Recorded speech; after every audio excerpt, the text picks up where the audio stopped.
Okay, Bitcoin prices are holding above the $30,000 level despite the market giving back some of last week's big gains. I spoke with Bank of America CEO Brian Moynihan on the state of crypto. Here's what he had to say. If you think about the question of, what was the issues, cryptocurrency things trying to solve, cross-border movement things, those are real issues, and the industry's moving faster to move them. The reality is that we can't do it. By regulation, we're not really allowed to engage. So in the trading side, we could do it, our research team writes on it, but we're not engaging in accounts for people in cryptocurrency and stuff. We're not allowed to, frankly, and because we're a regulated entity, they've said you can't. They've said you have to ask us before you do it, and by the way, don't ask. Let's bring in Yahoo Finance crypto reporter David Hollerith. And David, it was interesting to hear Brian talk to us about crypto at the World Economic Forum last week. And I had asked him, does it feel like you're missing something big here by not getting into the space? And he flat out said no. What's your reaction? Yeah, I mean, it's interesting. There are two ways to interpret this. Obviously, the crypto market has seen a major shakeout in May. We saw the collapse of Terra USD, the stable coin.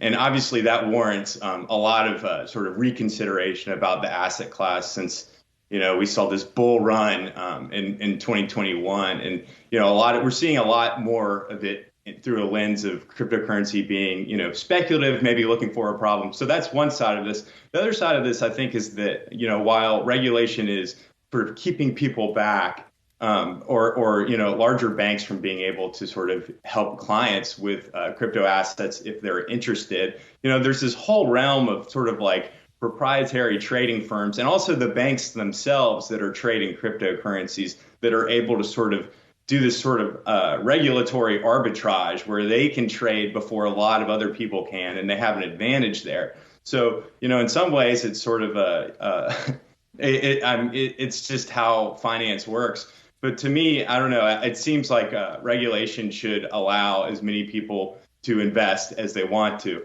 But it is interesting for people who are paying attention to cryptocurrency. It's no secret that, the sector sort of needs a win in terms of having sort of a positive story. And one that's been focused on a lot recently has been sort of Ethereum, which is moving to proof of stake. Okay, and so for that proof of stake and that merge, if you will, apparently that's hit another snag. What can you tell us about that, especially amid kind of this flight to quality cryptocurrencies that we've seen really prompted by the Luna or Terra situation and ultimately network crash that later took place?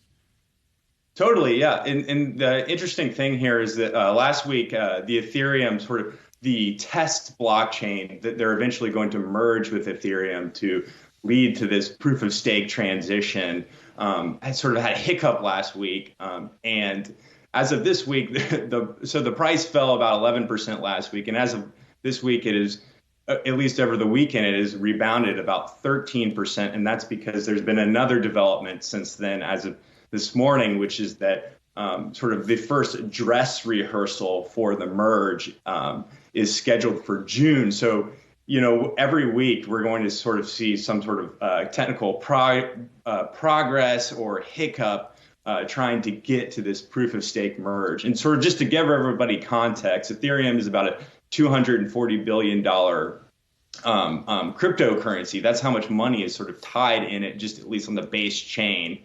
And that being said, there's going to be a massive supply cut when the merge, if the merge, I think most investors are pretty confident it'll happen. It's just a matter of when. But when that happens, the supply will be cut about 90%. So there are a lot of investors who are looking at this as a major sort of cycle creator. And obviously there's not a lot else going on in cryptocurrency right now until we see more regulation sort of move forward and people sort of start coming out with projects that, I guess can have a little bit more investor confidence in something like Terra.